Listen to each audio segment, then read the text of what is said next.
Salam sejahtera, shalom kawan-kawan Makanan Rohani Sehat Channel dimanapun berada. Berjumpa kembali dengan saya Pendeta Supardi Yones Umbai, Pendeta Desa. Mari kita berdoa sebelum kita membahas dari video yang kita tonton barusan. Bapa, kami bersyukur, berterima kasih Engkau juga memberi kesempatan kami boleh, ya Tuhan, berbagi akan kebenaran firman-Mu melalui channel YouTube Makanan Rohani Sehat ini kepada kawan-kawan, kepada setiap orang yang menonton, yang mendengar. Berkati, urapi kami semuanya Tuhan. Taruh tutur kata Tuhan dalam mulut hamba ini, supaya disampaikan yang benar, yang jujur, yang sungguh-sungguh berasal dari hati dan dari firman Tuhan saja. Dalam nama Tuhan Yesus kami berdoa. Haleluya. Bersama kita berkata, amin. Kawan-kawan, dari video yang baru kita tonton tadi, yaitu sudah saya minta izin dari hamba Tuhan di sana, gembala sidangnya, yaitu Pendeta Markus Nome di Soe. Karena saya melihat di YouTube begitu luar biasa lawatan Tuhan, ya, di dalam ibadah mereka. Itu sangat-sangat luar biasa, sangat menakjubkan, sangat indah. Ya, bagi setiap kita yang merindukan lawatan Tuhan, itu seperti itu. Jadi mereka itu ibadah di lawat Tuhan, saudara. Mereka tidak sedang kerasukan setan, tidak sedang kesurupan seperti yang dituduhkan orang-orang kepada mereka. Karena kami juga seperti itu beribadah. Memang tidak selalu seperti itu, tapi juga mengalami seperti itu. Saya sendiri sebagai seorang pendeta, sebagai seorang gembala sidang, meskipun di desa, kami ibadah seperti itu. Walaupun tidak selalu lawatan Tuhan begitu kuat, hadirat Tuhan seperti itu.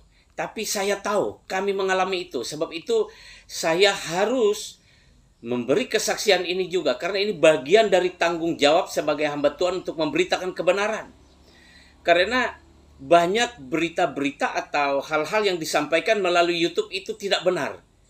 Mungkin yang menyampaikannya itu, yang berkomentar di situ, komentatornya itu bukan seorang hamba Tuhan yang mengerti firman Tuhan dan sudah dibaptis Roh Kudus.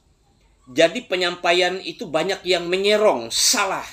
Oleh sebab itu saya terpanggil untuk mau meluruskan.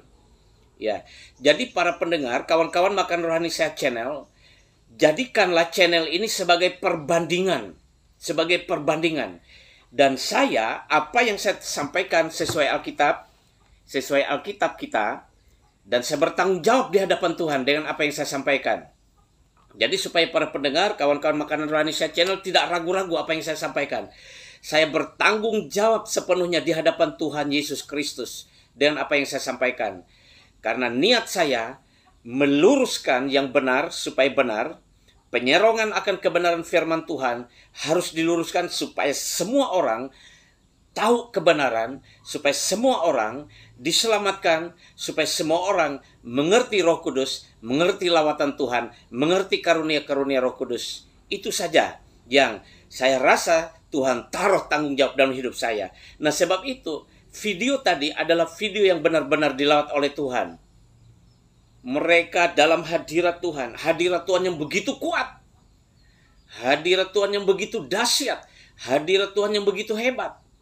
Mereka semakin dalam menyembah Tuhan, dan itu menyenangkan hati Tuhan, karena Tuhan bersemayam di atas puji-pujian umatnya. Mereka menyembah dengan ketulusan yang keluar dari lubuk hati yang paling dalam.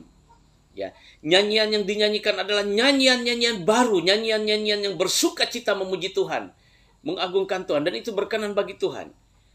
Saya mau membagikan beberapa firman Tuhan sebagai dasar untuk kita melihat bahwa apa yang ada dalam video tadi itu benar adanya sesuai Alkitab. Tidak menyerong. Kalau ada yang mengomentari itu menyerong, itu salah. Itu benar sesuai firman Tuhan. Nah, ini dasar firmannya.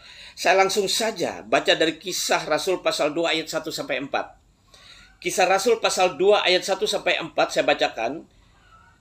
Itu judulnya Pentakosta. Pentakosta itu hari yang ke-50 ya, sejak kebangkitan Tuhan Yesus. Atau 10 hari setelah Tuhan Yesus naik ke surga. Ketika tiba hari Pentakosta, semua orang percaya berkumpul di satu tempat. Tiba-tiba turunlah dari langit suatu bunyi seperti tiupan angin. angin keras yang memenuhi seluruh rumah di mana mereka duduk. Perhatikan kawan-kawan, saya pernah mengalami ini tapi akan saya saksikan di video yang lain. Seperti ada tiupan angin keras. Saya lanjut. Dan tampaklah kepada mereka lidah-lidah seperti nyala api yang bertebaran dan hinggap pada mereka masing-masing. Ayat 4 berkata, maka penuhlah mereka dengan Roh Kudus. Lalu mereka mulai berkata-kata dalam bahasa-bahasa lain seperti yang diberikan oleh Roh Kudus itu kepada mereka untuk mengatakannya. Perhatikan, ya. Mereka berkata-kata dalam bahasa-bahasa lain seperti yang diberikan oleh Roh Kudus, seperti yang diberikan oleh Roh Kudus. Di sini peristiwanya mereka mengucapkan bahasa-bahasa bangsa-bangsa lain.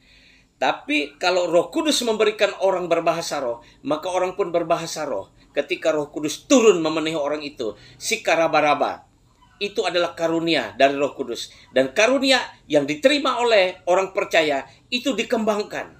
Jadi meskipun dia sedang berdoa biasa saja, dia boleh menggunakan bahasa roh. Itu adalah bahasa atau komunikasi pribadinya dengan Tuhan lebih dalam. Itu adalah di mana dia membangun manusia rohaninya.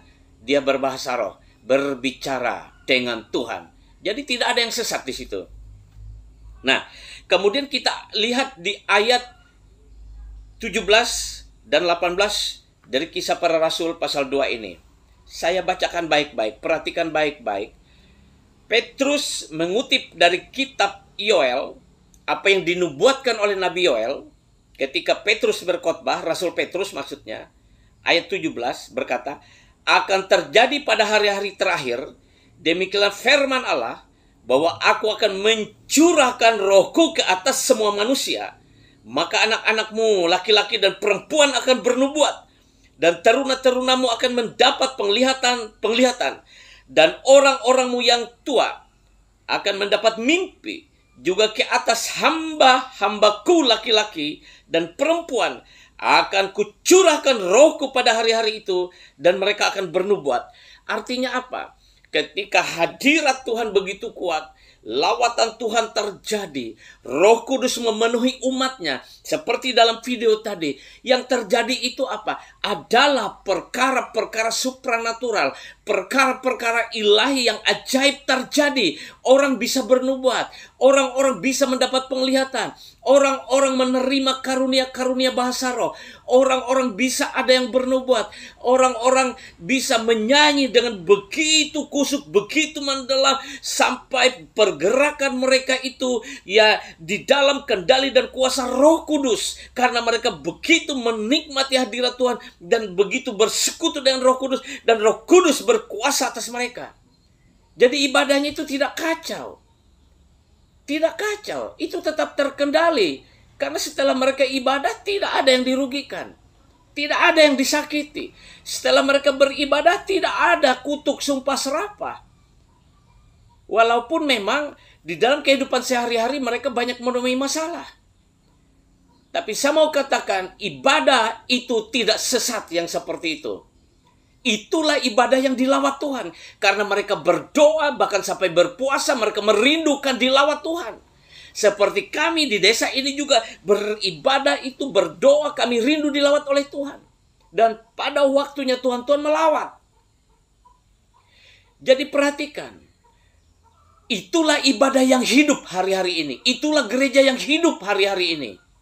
Yang merespon kehendak isi hati Tuhan. Yang merespon menghormati kehadiran Roh Kudus dalam ibadahnya. Nah, lanjut saudara. Kisah Para Rasul pasal 7 ayat 55. Ya. Kisah Para Rasul pasal 7 ayat 55 sampai 56. Saya bacakan. Ya. Tetapi Stefanus yang penuh dengan Roh Kudus menatap ke langit, lalu melihat kemuliaan Allah dan Yesus berdiri di sebelah kanan Allah. Lalu katanya, sungguh aku melihat langit terbuka dan anak manusia berdiri di sebelah kanan Allah. Saudara perhatikan, ketika hadirat Tuhan turun atas seseorang, melingkupi atas seseorang, Roh Kudus melingkupi seseorang, Roh Kudus turun atas seseorang, maka perkara-perkara ajaib, perkara-perkara supranatural terjadi. Maka terjadi pada Stefanus ini penglihatan. Ini penglihatan ilahi. Ini bukan penglihatan jasmani dan alami. Ini penglihatan yang supranatural, di mana mata roh Stefanus dibuka oleh Roh Kudus sehingga ia melihat bahwa di sana ada Yesus, ada anak manusia berdiri di sebelah kanan Allah. Tapi orang yang tidak ngerti itu marah. Kalau zaman sekarang itu dituduhnya sesat. Dituduhnya itu omong kosong. Dituduh itu kebodohan. Itu adalah hal-hal yang menghujat pekerjaan Roh Kudus. Padahal itu nyata terjadi sampai sekarang. Ini perjanjian baru, zaman anugerah, dan berlaku sampai Tuhan Yesus datang kembali menjemput orang-orang percaya di awan-awan. Masa ini masih berlangsung. Jadi jikalau masa ini, di generasi ini, sampai generasi berikutnya, sampai Tuhan Yesus datang, peristiwa-peristiwa ilahi ini terjadi. Ibadah-ibadah dilawat oleh Roh Kudus terjadi. Itu benar. Karena Petrus tadi berkhotbah, hari-hari terakhir itu Tuhan melawat. Roh Kudus melawat. Umatnya, orang-orangnya dicurahinya Roh Kudus. Bisa bernubuat, bisa mendapat penglihatan, bisa bermimpi. Kalau bahasa roh itu sudahnya. Itu saudara ya. Sekarang Kisah Para Rasul 10 ayat 44. Ya. Kisah Para Rasul 10 ayat 44 sampai 46. Saya bacakan. Ini yang terjadi jika Roh Kudus datang seperti dalam ibadah tadi. Ini yang terjadi jika Tuhan melawat umatnya seperti dalam ibadah tadi. Peristiwa ajaib itu terjadi. Dan orang-orang yang hidup tanpa Roh Kudus tidak tahu itu. Cenderung menuduh itu sesat. Cenderung menuduh itu bodoh.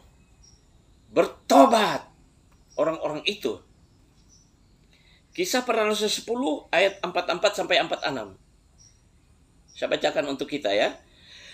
Ketika Petrus sedang berkata-kata demikian, turunlah Roh Kudus ke atas semua orang yang mendengarkan pemberitaan itu ketika Petrus memberitakan Injil Yesus Kristus kepada keluarga Kornelius. Dan semua orang percaya dari golongan bersunat yang menyertai Petrus tercengang-cengang karena melihat bahwa karunia Roh Kudus dicurahkan ke atas bangsa-bangsa lain juga. Sebab mereka mendengar orang-orang itu berkata-kata dalam bahasa roh dan memuliakan Allah. Lalu kata Petrus dan selanjutnya, ketika Roh Kudus itu turun dan memenuhi orang-orang, membaptis orang-orang dengan Roh Kudus itu namanya, ya, dibaptis dengan Roh Kudus, orang-orang mendapat karunia-karunia Roh Kudus. Yang paling banyak nampak itu adalah berbahasa roh. Dan mereka menyembah Tuhan dengan luar biasa. Dengan menyala-nyala. Dengan itu tidak bisa dikendalikan oleh manusia. Itu dalam pengendalian Roh Kudus. Bukan diatur oleh orang itu. Bukan diatur oleh pendetanya. Bukan dihipnotis. Bukan secara psikologis dipengaruhi. Bukan di mantra-mantra, tapi Roh Kudus turun, Roh Kudus yang mengendalikan orang-orang itu sehingga bersuara atau mengucapkan perkataan atau memuji Tuhan atau bergerak atau menari-nari, bahkan ada yang berguling-guling. Kalau itu dari Tuhan, mau apa kita? Tuhan berdaulat. Roh Kudus berdaulat di ibadah itu, di pertemuan-pertemuan dalam nama Yesus. Roh Kudus yang pegang kendali. Setelah mereka ibadah, tidak ada yang sakit. Tidak ada yang aneh. Mereka baik, mereka bersuka cita, mereka gembira, imannya bertumbuh, mereka dikuatkan. Nah, bagaimana kalau dituduh sesat? Ada roh setan menyusup. Oh, saudara dengar, saudara yang tidak mengerti lawatan Tuhan. Tidak ada satupun roh jahat setan mampu dalam hadirat Tuhan. Seperti dalam ibadah tersebut, tidak ada setan bisa bertahan di situ. Kalau ada orang yang masuk di situ, ternyata orang itu membawa setannya, pasti akan teriak, akan kejang-kejang di tengah ibadah itu. Lalu hamba Tuhannya datang, anak-anak Tuhan di situ menengking, keluar dalam nama Yesus. Keluar dalam nama Yesus. Setan itu akan menghempas orang itu dan berteriak. Dan setannya keluar. Tapi orang itu tidak sakit, saudara. Kenapa? Karena Roh Kudus yang pegang kendali. Jadi saya mau sampaikan kepada kawan-kawan yang hanya tahu menuduh sesat, yang hanya tahu menuduh dirasuk setan, bertobat karena Anda menghujat pekerjaan Roh Kudus. Ya. Tidak ada yang namanya kerasukan setan. Beda kalau di luar sana, saudara. Orang menari, joget sampai telanjang kesurupan. Musiknya, musik yang membawa orang seperti dihipnotis. Nanti setelah keluarnya yang diperbuat adalah dosa. Tidak ada pertumbuhan rohani, tidak ada memuliakan nama Yesus. Tidak ada meninggikan Roh Kudus dalam nama Yesus. Itu yang sesat. Tidak ada pelayanan melalui YouTube yang meninggikan nama Yesus. Tidak ada yang mempermuliakan nama Yesus. Yang menyatakan kuasa firman Tuhan, yang menyatakan kuasa Roh Kudus. Tidak ada. Hanya menyerang, hanya menyerang. Walaupun pelayanan Injil katanya melalui YouTube. Tapi menyerang kebenaran. Saudara bertanggung jawab dengan Tuhan. Saudara bertanggung jawab dengan Tuhan. Pada waktunya Tuhan akan menghakimi, akan menghukum saudara. Bertobat, berhenti menuduh sesat ibadah-ibadah yang memang dalam nama Yesus dan dilawat oleh Tuhan. Haleluya. Saya akan terus membagikan kebenaran firman Tuhan ini. Terima kasih untuk Pendeta Markus Nome di Soe yang sudah mengizinkan saya cuplik videonya. Salam untuk keluarga, untuk jemaat Tuhan yang ada di sana. Tetap kuat dalam Tuhan, memuji menyembah Tuhan, melayani Tuhan dengan setia. Sampai garis akhir, sampai seluruh Indonesia penuh kemuliaan Tuhan. Tuhan Yesus memberkati. Shalom.